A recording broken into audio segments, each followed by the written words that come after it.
Royal Highness, dear ministers, ambassadors, colleagues, dear guests, welcome to the OECD Forum 2017.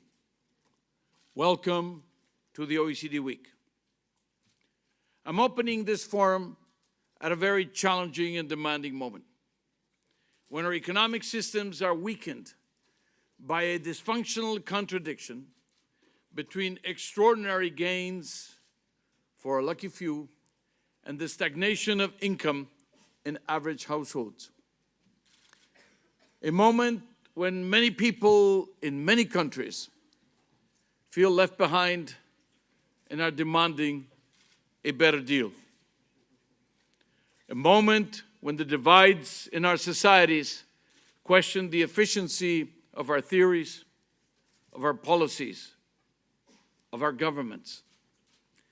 When the erosion of public trust and the persistence of economic uncertainty are opening the door to protectionism, isolationism, and exclusive nationalism.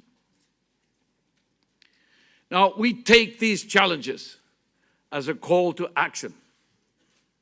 It's time to make globalization work for the many. It's time to empower the people by providing them with the necessary skills. It's time to resuscitate social mobility. Time to turn the digital economy into a tool for inclusion and sustainability. Today, as we celebrate the 70th anniversary of the Marshall Plan, we must draw from its vision, its ambition, its sense of mission to build a better world based on collective action. Economic globalization has advanced at lightning speed in the past decades. It's powering global economic growth, facilitating productivity gains, integrating developing countries to trade and to investment flows, lifting millions out of extreme poverty. It has also been a force for the dissemination of information, innovation, science, technology, medicine, art, culture, sports, bringing the world closer in so many remarkable ways. There is, however, a growing perception and, unfortunately, increasing evidence that such benefits of global economic liberalization are being reaped mainly by a privileged minority. That many people, while they are supporting and celebrating globalization, are also worried that the process may possibly be hijacked by the powerful elites. And we must address this concern. Many of the dynamics of globalization are inducing or exacerbating disequilibrium. The fall in labor's share of national income, for example. Local blight, regional disparities, the dominance of leading firms in key sectors, the rise of market distortions, the income concentration, the increasing pressures to shift taxation from wealth and high-income individuals onto labor, or the problem of tax evasion and tax avoidance. These and other challenges have opened dangerous gaps in our societies. And the numbers are pretty stunning. Global wealth is concentrated in a few families, literally. The richest decile hold 89% of the world's wealth. The top 1% account for 50% of global assets. In OECD countries, the average income of the top 10% has increased to almost 10 times that of the bottom 10%. And one would say, so what? Is that big or small? Well, it was 7 times a generation ago. In one generation, the inequality has increased by 40%. Of course, we had the crisis in between. The gap in financial assets is even wider. OECD households in the top wealth quintile have a mean value of financial wealth that is more than 70 times the value of those in the lowest quintile. So, this is about some of the numbers, some of the evidence. But it's clear that we have to rebalance these numbers. We need to ensure that everyone has the opportunity to improve their well-being. We need to empower people and build social elevators, enhancers for shared prosperity. We need to bridge the divides, as this forum is called. We need to achieve what Pope Francis named a cooperative globalization. Now, if we don't make globalization work for all, political pressure to unwind its key features will mount.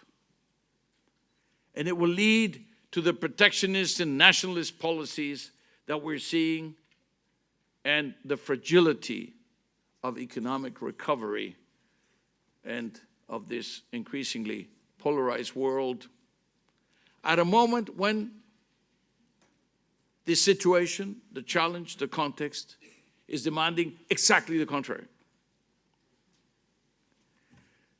So we need a coordinated policy response.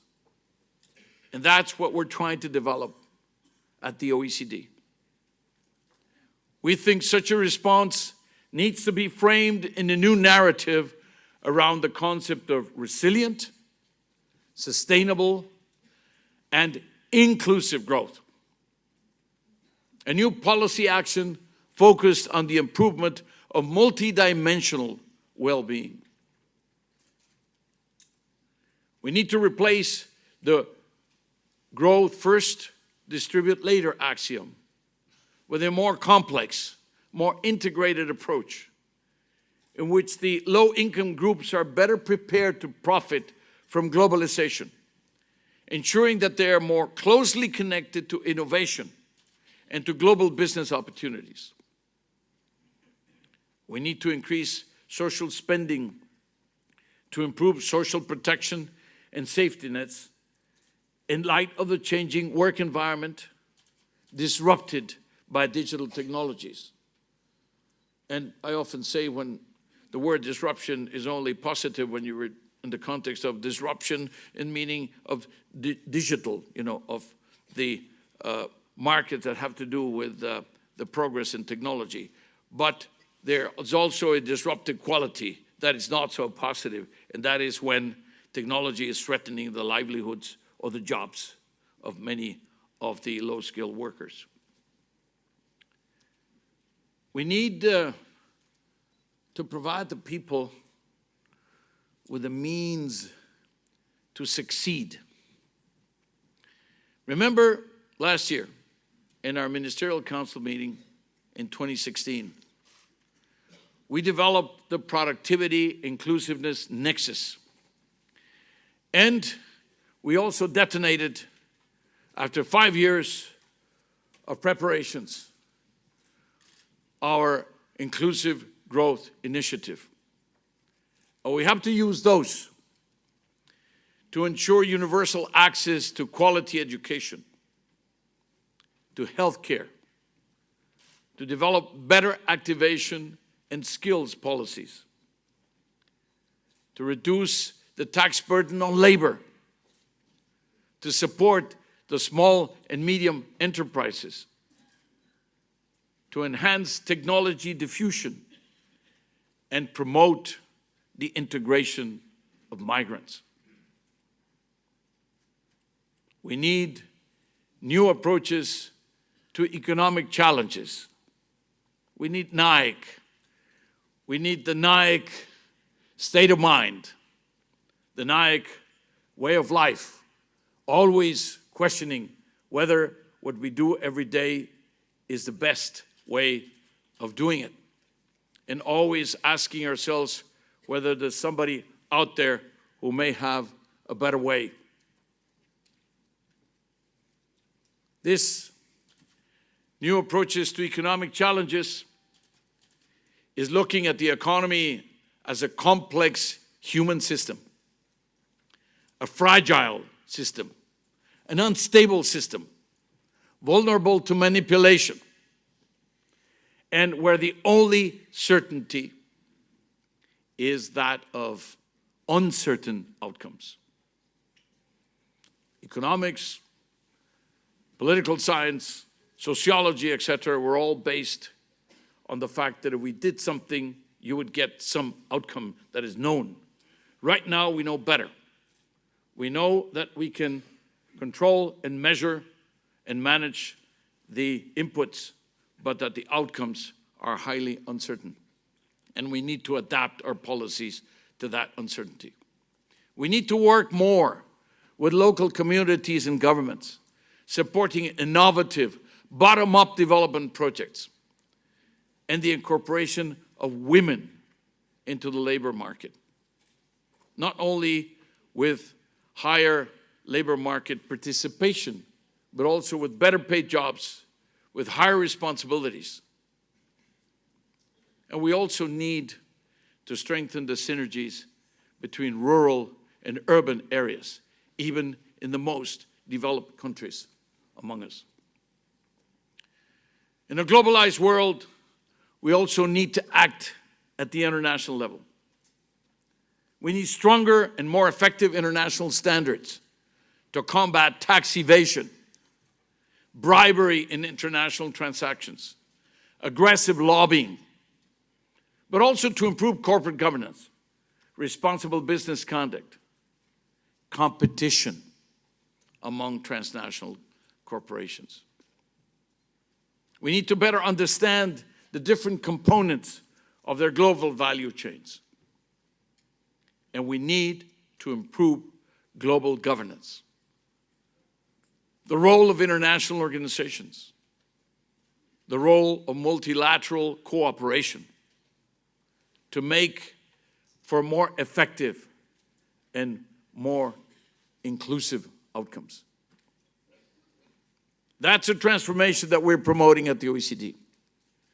Engaging in more horizontal initiatives, boosting our cooperation with emerging and developing economies, increasing our presence and our support in the G20, in the G7, in APEC, in the Pacific Alliance, and in so many others with whom we are sharing our inclusive growth narrative and our best practices.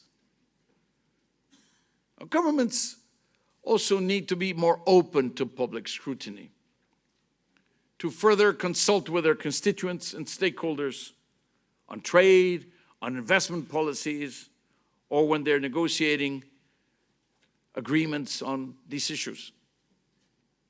Again, I'm talking about bridging divides. Bridging divides. This is why we're here. This is why the OECD was created. This is what we will be doing in this forum and in this Ministerial Council meeting. The program we have ahead is exciting. We will be debating the controversial universal basic income, for example.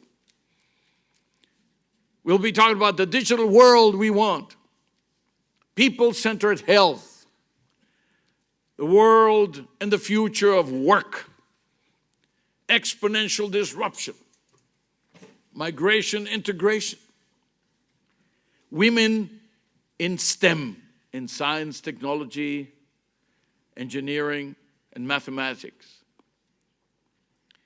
And then we'll have idea factories, discovery labs, and meet the author that will be addressing the post-truth world.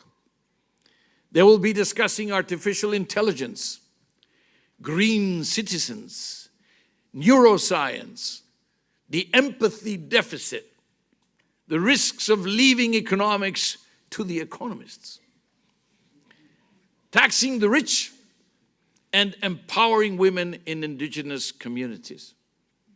And this is, just a few of the things that are going to be happening and going to be discussed.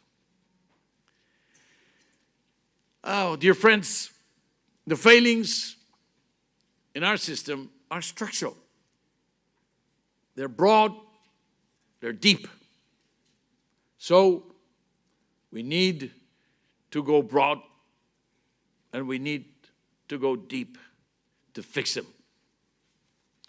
Royal Highness, ministers, dear friends, ambassadors, the economic system that we built and promoted for decades is leaving behind many people.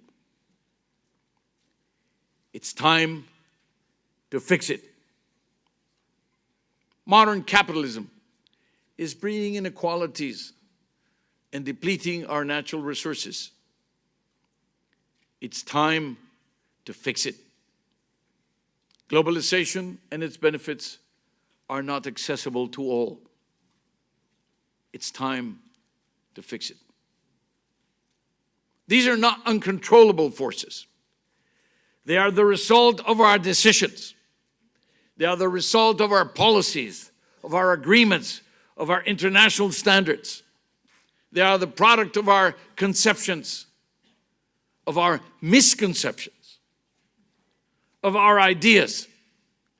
And we are here to improve on those ideas. We are here to inspire the new policies, the new agreements, the new international standards that will turn market economies and globalization into catalysts of inclusive and sustainable growth. This is the power of this forum, the power of the OECD week. That is your power. That is about your ideas.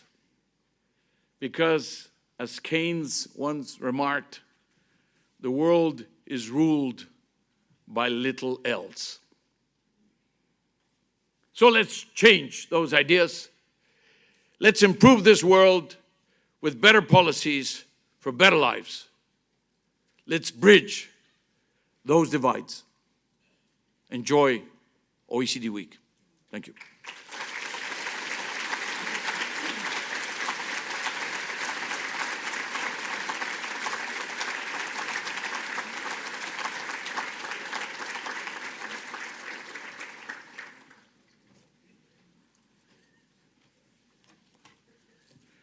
Now I am the Master of Ceremonies, and I would like to announce that we have the privilege of having Her Royal Highness Mary, Crown Princess of Denmark and Countess of Montpezat. Madam, you have the floor.